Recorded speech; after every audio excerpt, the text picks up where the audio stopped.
Ira online YouTube চ্যানেলে আপনাদের আবারও স্বাগত। ইরা অনলাইন ইউটিউব চ্যানেলে আজকে আমি আপনাদের আলোচনা করব এক নতুন চাকরির বিজ্ঞপ্তি। তাই ভিডিওটি শেষ পর্যন্ত মনোযোগ সহকারে দেখবেন, তাহলে সমস্ত তথ্যটি আপনাদের বুঝতে সুবিধে হবে। কৃষি দপ্তরে নিয়োগ করা হচ্ছে। এখানে 3টি পদে নিয়োগ করা হচ্ছে: কেরানি স্টাফ পদ, টেকনিশিয়াল পদ আর পরিচর্যাকারী পদ। আর শুধুমাত্র মাধ্যমিক পাস থেকে কিন্তু এখানে কৃষি দপ্তরে চাকরির জন্য যে কেউ এখানে আবেদন করতে পারেন। আর এখানে বিভিন্ন পদ অনুযায়ী যোগ্যতা রয়েছে, আর সমস্ত জেলা থেকে যে কেউ এখানে আবেদন করতে পারে। দেখো, এখানে ওয়েস্ট বেঙ্গল কৃষি ডিপার্টমেন্ট জব রিক্রুটমেন্ট, অর্থাৎ চাকরি প্রার্থীদের জন্য দারুণ সুখবর। রাজ্যের পুনরায় কৃষি দপ্তরে কর্মী নিয়োগের বিজ্ঞপ্তি প্রকাশিত করা হয়েছে। যে সকল চাকরি প্রার্থীরা কৃষি দপ্তরে চাকরির আশায় বসেছিলেন, তাদের এই আশা পূর্ণ হতে চলেছে। নিয়োগের এই বিজ্ঞপ্তি প্রকাশিত হয়েছে রাজ্যের কৃষি বিশ্ববিদ্যালয়ের তরফে। এখানে জানানো হয়েছে একাধিক বিভাগে কর্মী নিয়োগ করা হবে। মাধ্যমিক পাস থেকে শুরু করে গ্রাজুয়েশন পাস যোগ্যতায় সকলেই কিন্তু এখানে আবেদন প্রক্রিয়ায় অংশগ্রহণ করতে পারবেন। তবে আবেদনের ক্ষেত্রে চাকরি প্রার্থীদের অবশ্যই প্রাপ্তবয়স্ক হতে হবে। তো এখানে যে প্রয়োজনীয় মোট শূন্য পদ, পদের নাম, যোগ্যতা, মাসিক বেতন, তো তাই নিয়েই আজকের প্রতিবেদন। এখানে দেখো, পদের নাম কৃষি বিশ্ববিদ্যালয়ের তরফে কর্মী নিয়োগের যে বিজ্ঞপ্তি প্রকাশিত হয়েছে তা হচ্ছে এখানে 3টি কিন্তু এখানে হচ্ছে ডিপার্টমেন্টে এখানে কর্মী নিয়োগ করা হচ্ছে। কেরানি স্টাফ পদ, টেকনিশিয়ান পদ আর পরিচর্যাকারী পদ। এবার দেখো, মোট শূন্য পদের সংখ্যা। রাজ্যের কৃষি বিশ্ববিদ্যালয়ে কেরানি স্টাফ, টেকনিশিয়ান, পরিচর্যাকারী বিভিন্ন পদে কর্মী নিয়োগের যে বিজ্ঞপ্তি প্রকাশিত হয়েছে, এখানে মোট শূন্য পদের সংখ্যা হচ্ছে 13টি। বয়স সীমা এবং শিক্ষাগত যোগ্যতা কি চাইছে?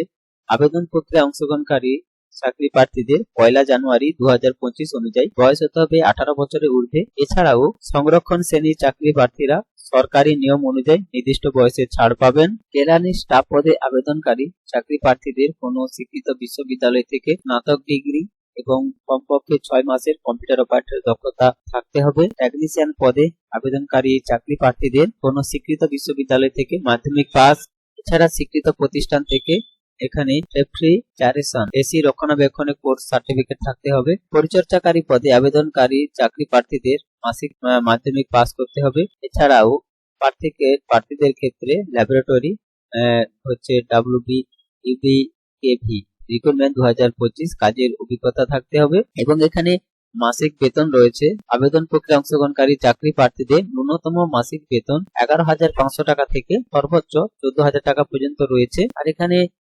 চাকরির ক্ষেত্রে অন্যান্য সুযোগ সুবিধাও দেওয়া হবে। এবং এখানে আবেদন পদ্ধতি, অর্থাৎ কিভাবে এখানে আপনারা আবেদন করবেন। তো আবেদন করার জন্য অফলাইনের মাধ্যমে আবেদন প্রক্রিয়ায় অংশগ্রহণ করতে হবে। তার জন্য চাকরি প্রার্থীদের সর্বপ্রথম অফিসিয়াল ওয়েবসাইট থেকে আবেদনপত্রটি ডাউনলোড করে নিতে হবে। আবেদনপত্র ডাউনলোড হলে তার সঙ্গে প্রয়োজনীয় নথিপত্র যুক্ত করে নির্দিষ্ট ঠিকানায় জমা করতে হবে। আবেদনপত্রের ডাউনলোড যে লিঙ্ক তা আমি ভিডিও ডেসক্রিপশন বক্সে দিয়ে দেবো, সেখান থেকেও আপনারা পেয়ে যাবেন। আর এখানে কিভাবে নিয়োগ করা হবে? আবেদন প্রক্রিয়ায় অংশগ্রহণকারী চাকরি প্রার্থীদের বাছাইয়ের ক্ষেত্রে লিখিত পরীক্ষা আর অ্যাপটিটিউড টেস্ট, অর্থাৎ হচ্ছে লিখিত পরীক্ষা এবং হচ্ছে ইন্টারভিউ হচ্ছে ব্যবস্থা রয়েছে।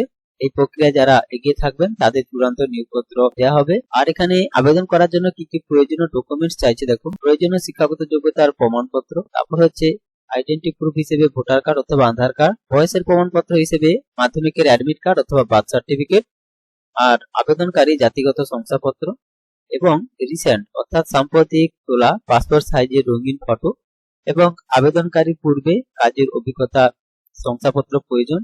এবার এখানে আবেদনের তারিখ, অর্থাৎ এখানে অলরেডি কিন্তু 30 ডিসেম্বর 2025 তারিখ থেকে আবেদন প্রক্রিয়া শুরু হয়ে গেছে। গত 30 ডিসেম্বর 2024 তারিখ থেকে আবেদন প্রক্রিয়া শুরু হয়েছে। এই আবেদন প্রক্রিয়া চলবে আগামী 15 জানুয়ারি 2025 তারিখ পর্যন্ত। তাই আগ্রহী চাকরি প্রার্থীরা আপনারা কিন্তু অফিসিয়ালি যে নোটিফিকেশন, অর্থাৎ হচ্ছে এটি হচ্ছে অফিসিয়ালি নোটিফিকেশন। এই যে দেখো, এখানে অফিসিয়াল নোটিফিকেশনের নম্বর দেওয়া রয়েছে। ডেট 30/12/2024 তারিখ কিন্তু পাবলিশ হয়েছে। 3টি পদ রয়েছে: অ্যাটেন্ডেন্ট, টেকনিশিয়ান আর ক্যালিক্যাল স্টাফ। তো এখানে বেতন কিন্তু সবার ক্ষেত্রে এক নয়, আলাদা আলাদা রয়েছে, তোমরা এটা দেখে নেবে। আর কিন্তু 15 তারিখ পর্যন্ত কিন্তু এখানে সময় রয়েছে। 15 তারিখের মধ্যে কিন্তু তোমাদের এখানে আবেদন করতে হবে অফলাইনে।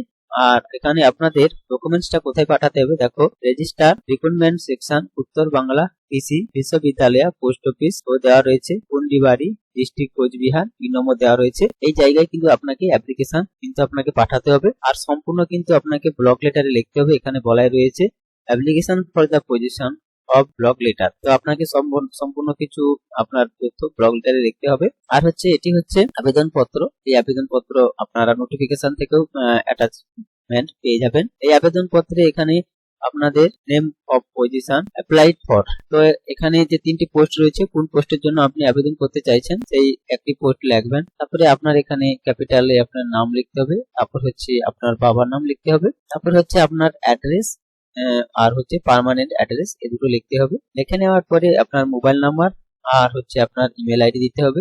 এবারে এখানে চাইছে ডেট অফ বার্থ, অর্থাৎ আপনার জন্ম তারিখটি লিখতে হবে এবং এখানে মেনশন করতে হবে 8 নম্বর এজ অ্যাজ অন 01/01/2025, অর্থাৎ 2025 তারিখ 1 তারিখ অনুযায়ী 2025 জানুয়ারি 1 তারিখ অনুযায়ী আপনার কত সাল মাস এবং দিন কত বয়সটি হচ্ছে আপনাকে লিখতে হবে। দেখা গেল এখানে আপনার হচ্ছে 21 সাল 12 মাস 3 দিন, তো একটা আনুমানিক আমি বললাম এরকম আপনাকে এখানে লিখতে হবে। তারপরে 9 নম্বরে রয়েছে এখানে কাস্ট এন্ড ক্যাটাগরি হিসেবে আপনি ইউআর জেনারেল না এসসি না এসটি না ওবিসি এ না ওবিসি বি না পিডব্লিউডি, আপনাকে কিন্তু এখানে এটা দেখে লিখতে হবে। দেন এবারে নেক্সট পেজে এখানে রয়েছে নেম অফ দ্য এক্সাম, অর্থাৎ মাধ্যমিক থেকে শুরু করবেন, মাধ্যমিক উচ্চ মাধ্যমিক বিএ গ্রাজুয়েশন তারপরে এমএ বিএড যা আছে, পরপর এখানে নেম অফ এক্সামিনেশন লিখবেন স্টেপ বাই স্টেপ। তারপরে এখানে ইউনিভার্সিটি বোর্ড, কোন বোর্ড বা ইউনিভার্সিটি অন্তর্গত এখানে লিখবেন, কত সালে পাস করেছেন, কত পার্সেন্টেজ পেয়েছেন, আপনার কি কি সাবজেক্ট ছিল সেটি লিখতে হবে, কোন ডিভিশনে পাস করেছেন লিখতে হবে। তারপরে অ্যাওয়ার্ড মেডিকেল ইফ এনি, অর্থাৎ যদি কোনো কিছু আপনার এক্সট্রা যদি কিছু বলা থাকে সেটি আপনি এখানে লিখে দিতে পারেন। তো এইভাবে কিন্তু আপনাকে এখানে ফিল আপ করতে হবে। দেন হচ্ছে এখানে 11 নম্বর রয়েছে details of the profession experience. যদি আপনার কোনো এক্সপিরিয়েন্স থেকে থাকে তাহলে সেই এক্সপিরিয়েন্সটা আপনাকে লিখতে বলছে, অর্থাৎ পোস্ট হিল কোন পোস্টে ছিলেন, পে স্কেল কত পেতেন। তারপর রয়েছে নেম এন্ড অ্যাড্রেস এমপ্লয়ার, অর্থাৎ আপনি কোথায় কাজ করতেন তার ঠিকানা এবং কত তারিখ থেকে কত তারিখ, ফ্রম টু টু রয়েছে, তো আপনি কত তারিখ থেকে কত তারিখ এখানে কাজ করেছেন তাটা লিখতে হবে।